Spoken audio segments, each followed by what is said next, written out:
හරි ආයිබන් පුතේ අද ඔයාලා මේකතු වෙන්නේ ස්පොට් ක්විස් වල 7 වෙනි ක්විස් එකත් එක්ක ඔයාලගේ දැන් ඔයාලා මේ වෙනකොට කරලා ඇති ක්විස් එක කියලා මම හිතනවා. ඉතින් ඔයාලා පේපර් එක ඩවුන්ලෝඩ් කරගන්න පුළුවන්. ඩිස්ක්‍රිප්ෂන් එකේ තියෙන ලින්ක් එකෙන් ගිහලා 7 වෙනි ක්විස් එක දාලා පේපර් එක ඩවුන්ලෝඩ් කරගන්න පුළුවන්. රයිට් අපි බලමු මොනවද එහෙනම් අද ක්විස් එකේ තියෙන ප්‍රශ්න ටික කියලා. පළවෙනි එක තියෙන පුතේ දිග 16 සෙන්ටිමීටර් හා පළල 12 සෙන්ටිමීටර් වන ඍජුකෝණාශ්‍රාකාර කාඩ්බෝඩ් කැබැල්ලක එක් කොනෙන් පැත්තක දිග 1 සෙන්ටිමීටර් වන සමචතුරස්‍ර 4ක් කපා ඉවත් කර රූපයේ පෙන්වා ඇති පරිදි දාර දිගේ නැමීමෙන් උඩින් විවර වුණු පෙට්ටියක් සාදනු ලබයි. හරි. දැන් මේක කියන්නේ පුතේ දැන් එක පැත්තක දිග 16 සහ පළල 12 වෙන කාඩ්බෝඩ් කැල්ලක් අරගෙන යාළුවා මොකද කරන්නේ? මේකෙන් පැත්තක දිග සෙන්ටිමීටර් 1 ගානේ වන සමචතුරස්‍ර 4ක් කපලා ඉවත් කරනවා. ඒ කියන්නේ මෙන්න මෙහෙම මෙන්න මේ ආකාරයට සමචතුරස්‍ර 4ක් මේකේ ඉවත් කරනවා කියලා තමයි කියන්නේ. රයිට්. ඔන්නෝම ඉවත් කරනවා.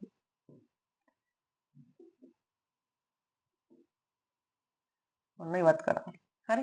ඊට පස්සේ මෙන්න මේ දාර දිගේ නමලා මෙන්න මේ දාර දිගේ මේක නමලා ඉවරලා මෙයාලා මේකෙන් ඝනකාභ හැඩැති පෙට්ටියක් නිර්මාණය කරනවලු. ඉවත් කරලා ඉවරලා මේකෙන් පෙට්ටියක් නිර්මාණය කරනවලු මෙන්න මේ ටිකෙන්. හරි. එතකොට මෙන්න මේ දිග දීලා තියෙනවා පුතේ මෙතන 12 සෙන්ටිමීටර් කියලා. මෙන්න මේ දිග දීලා තියෙනවා 16 සෙන්ටිමීටර් කියලා. හරි. දැන් අපෙන් අහන්නේ පෙට්ටියක් හදනවලු. එතකොට අපෙන් අහනවා පුතේ මෙම පෙට්ටියේ පරිමාව කීයද කියලා. අපෙන් දැන් අහන්නේ මෙම පෙට්ටියේ පරිමාව කීයද කියලා. හරි. ඔයා එතකොට පේනවා අපිට පැහැදිලිවම දකින්න පුළුවන් පුතේ මේ වගේ රූප සටහන. ඒ කියන්නේ මේක හතර පැත්තෙන් ඔහොම නමලා හදපුවහම මේක ඝනකාභයක් නෙන්නේ. ඝනකාභ හැඩදි පෙට්ටියක් තමයි එන්නේ. එතකොට ඝනකාභයක නැත්නම් ඝනකයක පරිමාව හොයන්නේ අපි දන්නවා දිග වැඩි කිරීම, පළල වැඩි කිරීම, උස. හරි. එතකොට දැන් එහෙනම් අපිට මෙන්න මේ කියන මිනුම් ටික අවශ්‍ය වෙනවා. හරි. එතකොට දැන් අපි දන්නවා පුතේ මෙතනින් මේ සම්පූර්ණ 12න් මේ දෙපැත්තෙන් අඩු කරනවා සෙන්ටිමීටර් 1 ගානේ වන සමචතුරස්‍ර කොටස් දෙකක්. ඒ කියන්නේ මෙතනින් සෙන්ටිමීටර් 1ක් අඩු වෙනවා. මෙතනුත් සෙන්ටිමීටර් 1ක් අඩු වෙනවා. එහෙනම් පුතේ මෙන්න මේ දුර මෙන්න මේකනේ සැබෑම මේ පෙට්ටියේ පළල වෙන්නේ. සැබෑම පෙට්ටියේ පළල වෙන්නේ මෙන්න මේ දුර. එතකොට අපිට මෙතනින් එකයි මෙතන එකක් අයින් වුණාම මෙතන අගේනවා 10 සෙන්ටිමීටර් කියලා. හරි. ඊට පස්සේ මේ පැත්තනොත් එහෙමයි පුතේ. මෙතනනොත් මේ වගේ සෙන්ටිමීටර් එකක් ඉවත් කරනවා. මෙතනනොත් සෙන්ටිමීටර් එකක් ඉවත් කරනවා. එතකොට පෙට්ටියේ සැබෑ දිග වෙන්නේ මෙන්න මේ දිග. මෙන්න මේ දිග තමයි පෙට්ටියේ සැබෑ දිග වෙන්නේ. එතකොට අපිට එනවා මෙතන 16න් මෙතනින් එකයි මෙතන එක කරමු 16න් දෙකක් ගියපහම 14ක් කියලා එනවා. 14යි සෙන්ටිමීටර් කියලා එනවා මෙයාගේ සැබෑ දිග. හරි. එතන පුතේ සැබෑ දිග මේ විදිහට ආපුවම මෙයාගේ ඝනකම වෙන්නේ මෙන්න මේ කොටස උඩට නමපුවම මෙන්න මේ දිගනේ. මෙන්න මේ දිග තමයි මෙයාගේ ඝනකම වෙන්නේ. එතන මෙතනදී කිව්වා මේ සමචතුරස්‍රාකාර කොටස් දෙකක් වයින් කරන්නේ පැත්තක දිග 1යිලු. එහෙනම් පුතේ මෙන්න මේ කොටසේ දිග අපිට එනවා 1 සෙන්ටිමීටර් කියලා. එතකොට මේ පෙට්ටියේ අපිට නිර්මාණය කරන පෙට්ටිය අපි මේ විදිහට අඳගත්තොත් එහෙම අපි හිතමුකෝ ඔය වගේ පෙට්ටියක් අපිට ආවේ කියලා. මෙන්න මෙහෙම එකක්.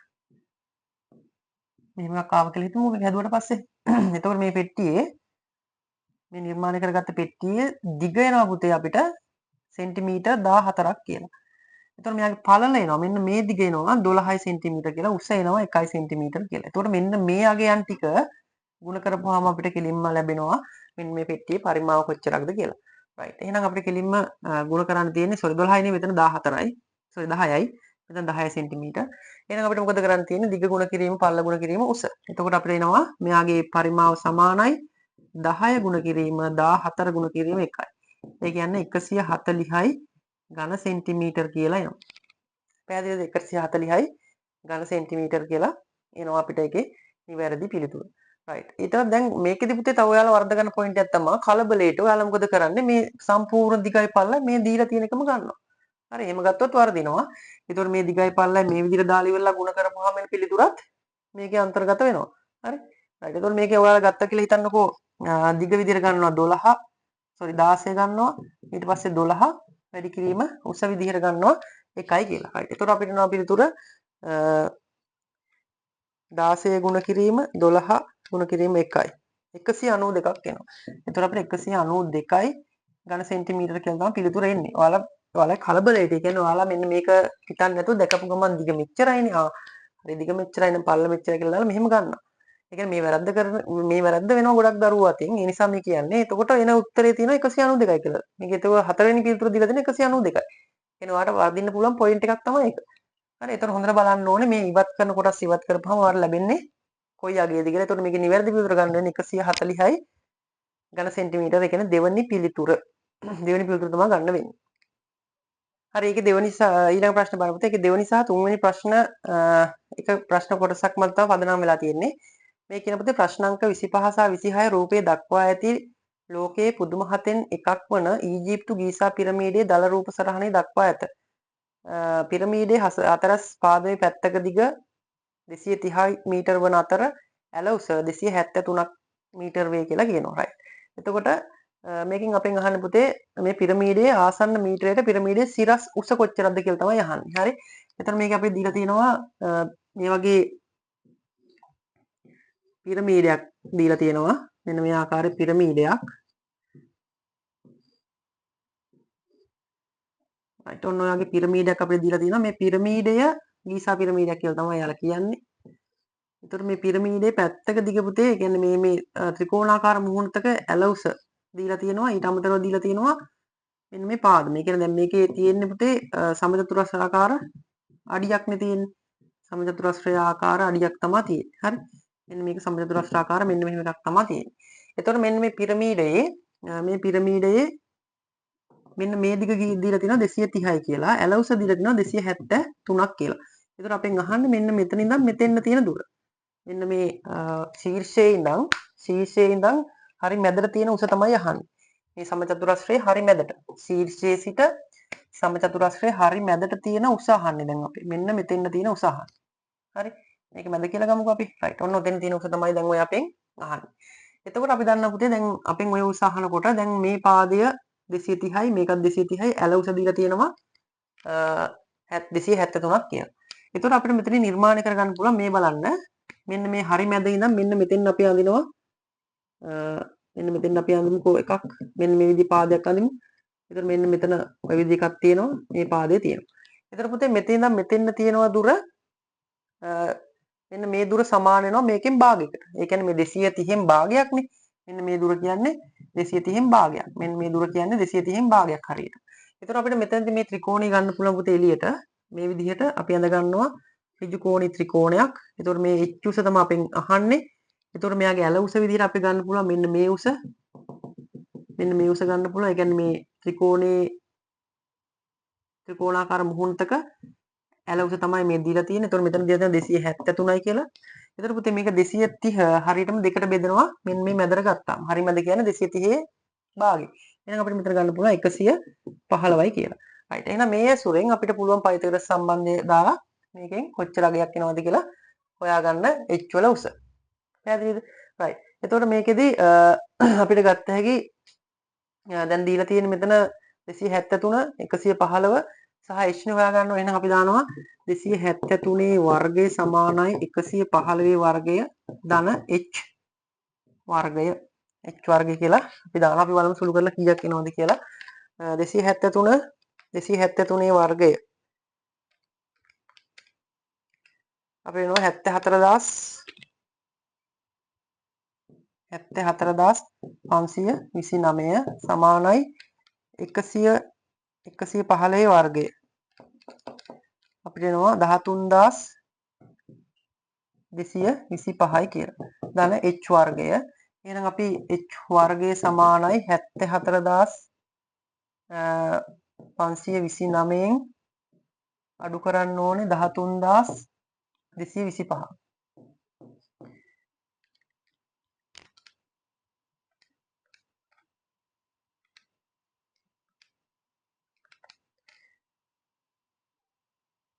අපිට එනවා පුතේ h වර්ගයට අපිට එනවා 61304. එහෙනම් අපි බලන්න ඕනේ h සමානයි 61304 වර්ගමූලය කීයද කියලා. වර්ගමූල 61304. අපිට එනවා අගයක් h සමානයි 247.59යි කියලා මීටර් ඔය වගේ අගයක් එනවා. එතකොට පිළිතුරු ගොඩේ එහෙම පිළිතුරක් නැහැ. ආසන්න වශයෙන් අහන ආසන්න මීටරයට ගත්තාම පුතේ අපිට ගන්න වෙන්නේ තුන්වෙනි පිළිතුර 248යි කියලා. 248 මීටර කියලා අපිට තුන්වෙනි පිළිතුර ගන්න වෙනවා.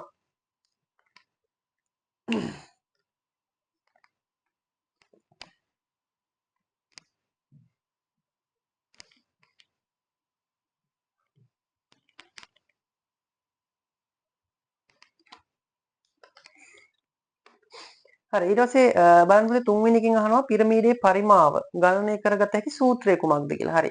පිරමීඩයක් කියන්නේ පුතේ අපි දන්නවා මෙන්න මේ ආකාරයේ ඝනකාභයකින් මෙන්න මේ ආකාරයේ ඝනකාභයකින් තුනෙන් එකක් නේද මෙන්න මේ වගේ ඝනකාභයක් අපි මෙතන නිර්මාණය කරොත් එහෙම ඔන්නෝම ඝනකාභයක් නිර්මාණය කරොත් මේකෙන් තුනෙන් එකක් නේ මෙයාගේ පරිමාව වෙන්නේ පිරමීඩයේ පරිමාව වෙන්නේ. මෙන්න මේ වගේ ඝනකාභයක් අපි නිර්මාණය කරගත්තොත් මෙතනින් මෙන්න මේකෙන් තුනෙන් එකක් තමයි පුතේ මේ මෙයාගේ පරිමාව වෙන්නේ. හරි. එතකොට මෙන්න මේ ඝනකාභයෙන් තුනෙන් එකක්. එතකොට අපි දන්නවා ඝනකාභයක අපිට දීලා තියෙන අපි දන්නවා ඝනකාභයක පරිමාව හොයන්නේ අපි v සමානයි. ඒ කියන්නේ පාදම එහෙම නැත්නම් ආධාරකය. එහෙම නැත්නම් අපි හරස්කඩ වර්ගඵලය අපි දන්නවා a වර්ගය වැඩි කරන්න ඕන උසෙන්. a වර්ගය h වලින් තමයි අපි මේක හොයන්නේ. එහෙනම් අපි දන්නවා පුතේ පිරමීඩයක් කියන්නේ මේ ඝනකාභයෙන් තුනෙන් එකක්. ඝනකාභයෙන් තුනෙන් එකක් වෙනවා. එහෙනම් අපිට මෙතන ගන්න පුළුවන් පිරමීඩයේ පරිමාව හොයන්න v සමානයි 3න් 1යි a වර්ගය h කියන සූත්‍රය. ඒ කියන්නේ 3න් 1යි a වර්ගය h තමයි පිරමීඩයේ පරිමාව හොයන සූත්‍රය විදිහට අපිට ගන්න වෙන්නේ. එතකොට මේකේ නිවැරදි පිළිතුර විදිහට ගන්න පුතේ දෙවෙනි පිළිතුර v සමානයි 3න් 1යි a වර්ගය h. ඊට පස්සේ හතරවෙනි එක බලන්න පුතේ රෝදයක අරය 20 සෙන්ටිමීටර වන බයිසිකලයක් පැද යාමේදී රෝදයේ වට 2500ක් කැරකුණේ නම් බයිසිකලයේ පැද ඇති දුර කොපමණද? ෆයි සමානයි 3යි යයි සලකන්න කියලා කියනවා. රයිට්. ඔන්න බයිසිකලේ රෝදයේ පුතේ අරය තියනවලු 20 සෙන්ටිමීටර. ඔන්න බයිසිකල් රෝදය මෙයාගේ අරය තියනවලු 20 සෙන්ටිමීටර. හරි. එතකොට මේක කියනවා මේ බයිසිකලේ පදිනවලු වට රෝදයේ වට 2500ක් කැරකෙනවලු. වට කීයක් කැරකෙනවද? 2500ක්. 2500ක් කැරකෙනවලු. එතකොට බයිසිකලේ පැදලා තියෙන දුර කොච්චරද කියලා අහනවා. රයිට්. එතකොට පුතේ වට 2500ක් පැදෙනවා නම් අපි බලන්න ඕනේ මෙතනදී මේ රෝදේ එක වටයක් කැරකෙනකොට කොච්චර දුරක් ගමන් කරනවද කියලා. ඒ කියන්නේ සරලවම කියනවා නම් ඔය අහන්නේ මේ රෝදේ පරිධියනේ. මෙන්න මේ පරිධිය. කියන්නේ රෝදේ එක වටයක් කැරකෙනකොට කොච්චර දුරක් ගමන් කරනවද? එතකොට ඒ දුර අපි හොයාගත්තොත් ඒක අපිට පුළුවන් මේ වට ගානින් ගුණ කරලා මෙයා ගමන් කරපු සම්පූර්ණ දුර ප්‍රමාණය කොච්චරද කියලා හොයාගන්න. එහෙනම් පුතේ අපි දන්නවා වෘත්තයක පරිධිය හොයන්න අපිට පුළුවන් 2πr ඇසුරින් 2πr ඇසුරින් අපි පරිධිය හොයනවා. එහෙනම් මම දානවා p සමානයි 2πr සමානයි 2 වැඩි කිරීම 5ට දීලා තියෙන වගේක් කියලා 5 සමානයි 3 ලෙස සලකන්න කියලා. මෙන්න මේවා වැදගත් වෙනවා. හොඳේ. ඔයා කලබලයට 5 සමානයි 22 බෙදීම 7 කියලා දාලා හැදුවොත් වර්ධිනවා. සම්පූර්ණයෙන්ම ගාන වර්ධිනවා. ඊට පස්සේ මෙතන එනවා අර අපිට දීලා තියෙනවා 20 සෙන්ටිමීටර. එතකොට අපිට එනවා මෙතන අගය 6යි 6 වරක් 2 12 120යි. 120යි සෙන්ටිමීටර කියලා එනවා. හරි. එතකොට 120 සෙන්ටිමීටර කියලා එනවා එක වටයක්. ඒ කියන්නේ මෙයා වටයක් කරකිනකොට මෙයා ගමන් කරන පුතේ 120ක් සෙන්ටිමීටර 120ක් ගමන් කරනවා. රයිට්. එතකොට අපි බලනවා ගමන් කරපු මුළු දුර. ගමන් කළ මුළු දුර සමානයි 2500 වැඩි කරන්න ඕනේ 120ෙන්. 2500 අපි වැඩි කරනවා 120ෙන්. එතකොට අපිට එනවා මෙතන 2520ෙන් වැඩි කරපුවාම 25 250යි 300යි. ඒ කියන්නේ 300යි එතන බිංදු තව 3ක් එනවා. ඒතකොට ගමන් කරපු මුළු දුර එනවා ලක්ෂ 3ක්. සෙන්ටිමීටර් ලක්ෂ 3ක් එනවා. සෙන්ටිමීටර වලින් අපි ගත්තේ. අර සෙන්ටිමීටර වලින් ගත්ත නිසා සෙන්ටිමීටර් ලක්ෂ 3ක් එනවා. එහෙනම් අපෙන් අහලා තියෙන්නේ පුතේ ගමන් කරපු දුර දීලා තියෙන මීටර වලින්. එහෙනම් මොකද කරන්න? අපි මේවා මීටර කරගන්න බෙදනවා 100. 100 බෙදුවම අපිට එනවා සමානයි මීටර් 3000යි. එහෙනම් මීටර් 3000ක දුරක් මෙයා ගමන් කරලා තියෙනවා. හරිනේ? රයිට්. ඔක තමයි හතරවෙනි ප්‍රශ්නෙට පිළිතුර අපිට ගන්න වෙන්නේ තුන්වෙනි එක මීටර් 3000යි. හරි. ඊට පස්සේ පස්වෙනි එක බලන්න පුතේ රූපයේ දැක්වෙන පරිදි ඝර්ෂණයේ රහිත තිරස් මතු පිටක් මත තැබූ නොයදෙන සැහැල්ලු තන්තුවකින් සම්බන්ධ කර ඇති කිලෝග්‍රෑම් 4 සහ කිලෝග්‍රෑම් 2 ස්කන්ධ සහිත කුට්ටි දෙක සලකන්න. ස්කන්ධය 2 කිලෝග්‍රෑම් වන කුට්ටිය තිරස් අතට නිව්ටන් 12ක බලයකින් අදිනු ලැබුවොත් තන්තුවේ ආතතිය කුමක්ද කියලා අහනවා. රයිට්. අපිට දීලා තියෙන පුතේ රූප සටහන මෙන්න මේ විදිහට. මේකේ කුට්ටි දෙකක් තියෙනවා, ස්කන්ධ දෙකක් දීලා තියෙනවා. එහෙම ස්කන්ධයයි ඊට පස්සේ එහෙම ස්කන්ධය දීලා තියෙනවා. හරි ස්කන්ධ දෙකක් දීලා තියෙනවා. ඊට පස්සේ මෙතනින් නිව්ටන් 12ක් දීලා මෙයාව අදිනවා මේ පැත්තට. නිව්ටන් 12කින් අදිනවා. එතන මෙයාගේ ස්කන්ධය කියන පුතේ 2 කිලෝග්‍රෑම්. මෙතන 2 කිලෝග්‍රෑම්. මෙතන දීලා තියෙනවා 4 කිලෝග්‍රෑම් කියලා. මෙයාගේ 4යි මෙයාගේ 2යි. right. දැන් මම මේකෙ මොකද කරන්නේ? අපි ඉස්සල්ලා මුලින්ම මේක කරගන්න පුතේ. දැන් සාමාන්‍ය මේක MCQ එකක් නම් එහෙම ගැටලුවක් නැහැ. බල ලකුණු ගන්න අවශ්‍ය නැහැ. හැබැයි රචනා ප්‍රශ්නයක එහෙම තිබුණා අනිවාර්යයෙන් මේකදී බල ලකුණු කරගන්න ඕනේ. එතකොට mg පහළට ක්‍රියාත්මක වෙනවා. ඉහළට තියෙන පුතේ r අභිලම්බ බලය ක්‍රියාත්මක වෙනවා. මම ගන්නවා මේක r1 කියලා. මෙතනක් තියෙනවා mg පහළට මෙතනින් ක්‍රියාත්මක වෙනවා r2. මේ බල ලකුණු කිරීමේදී පුතේ මෙන්න මේ විදිහට ඒ කියන්නේ ගුරුත්ව කේන්ද්‍රයේ සිට පහළ තමයි නිතරම mg ක්‍රියාත්මක වෙන්නේ. හරි? ඊට පස්සේ r අභිලම්බ බලය ක්‍රියාත්මක වෙන පුතේ ස්පර්ශ පෘෂ්ඨයේ සිට ඉහළට. දැන් එතකොට මේක එකම රේඛාවක තමයි පවතින්නේ. ඒ නිසා අපි මේ විදිහට ලකුණු කරනවා. දැන් මේක හොයාගන්න බෑනේ මෙහෙම තිබ්බම. එතකොට ඔයාට පුළුවන් මේක ලකුණු කරන්න ආකාර දෙකක් තියෙනවා. එක්ක මෙන්න මේ විදිහට ලකුණු කර හැකි. එක ක්‍රමයක් තමයි ඔයාට පුළුවන් mg ගුරුත්ව කේන්ද්‍රය සිට පහළට මෙහෙම mg ලකුණු කරන්න පුළුවන්. මෙහෙම mg දාන්න පුළුවන්. මෙතනින් ඉහළට r මෙහෙම ලකුණු කරන්නත් පුළුවන්. කොහොම තිබ්බත් ගැටලුවක් නැහැ. හැබැයි ඊට එහෙම නැත්තම් ඔයාට පුළුවන් මෙහෙම එකම රේඛාවක මේක දක්වන්නත් ඕනේ. ඉහළට පැහැදිලිව දක්වන්න ඕන නිසා ඔයාට පුළුවන් මෙහෙම දක්වන්න. ඔයාට පුළුවන් mg ගුරුත්ව කේන්ද්‍රය සිට පහළට ක්‍රියාත්මක වෙන්නේ. mg ලකුණු කරා මේ විදිහට. එතකොට ඊට පස්සේ r ලකුණු කරා ස්පර්ශ පෘෂ්ඨයේ සිට ඉහළට. එතකොට පුතේ ඔයා මෙතනදී මේ බල ක්‍රියාත්මක කරන ලක්ෂ්‍ය පැහැදිලිව දක්වන්න ඕනේ. එතකොට ගැටලුවක් නැහැ. එතකොට බලන කෙනාට බල ලකුණු කිරීමේදී විශේෂ කරුණක් කියන්නේ බල ක්‍රියාත්මක වෙන ලක්ෂයන් දක්වන්න ඕනේ. එතකොට mg පැහැදිලිව මෙතන ඉඳන් පහළට r මෙතන ඉඳන් ඉහළට කියන දක්වන්න ඕනේ. හරි. ඊට පස්සේ ආයෙ මේකේ තියෙනවා තන්තුවේ ආතතියක් තියෙනවා. T. තන්තුවේ ආතතිය මම ගන්නවා T කියලා. right. දැන් අපෙන් අහන්නේ හරි මේ විදිහට ඇද්දොත් එහෙම තන්තුවේ ආතතිය කොච්චරද කියලා අහන්නේ. කියන්නේ මේ T වල අගය තමයි දැන් අපෙන් අහන්නේ. හරි. ඒතර පුතේ මෙයා ඝර්ෂණ නැහැනේ. ඝර්ෂණ නැත්තම් අනිවාර්යයෙන් මේ පද්ධතිය. මේ කියන්නේ මේ වස්තු දෙකම ත්වරණය වෙන්නේ මේ පැත්තට. ඒ කියන්නේ 12 නිව්ටන් තියෙන පැත්තට තමයි ත්වරණය වෙන්නේ. මේ පද්ධතියම ඒ නිව්ටන් 12න් තමයි ඇදෙන්නේ. ඒ නිසා අපි ත්වරණය හොයාගන්න අපි දානවා පද්ධතියටම F සමානයි එන්නේ. පද්ධතියටම දානවා පුතේ F සමානයි MA. ත්වරණය වෙන දිශාවත් අපි දක්වනවා. right. එතකොට මේ දෙකටම දීලා තියෙනවා දෙන්නේ අපිට නිව්ටන් 12ක බලයක්. ස්කන්ධ දෙනවා පුතේ 4යි 2යි 6යි A කියලා. එතකොට අපිට ත්වරණය එනවා A සමානයි 12 බෙදීම 6යි. ඒ කියන්නේ A සමානයි 2යි ms වෙන 2. ඔන්න එනවා අපිට පද්ධතිය ත්වරණය මෙච්චර. හරි.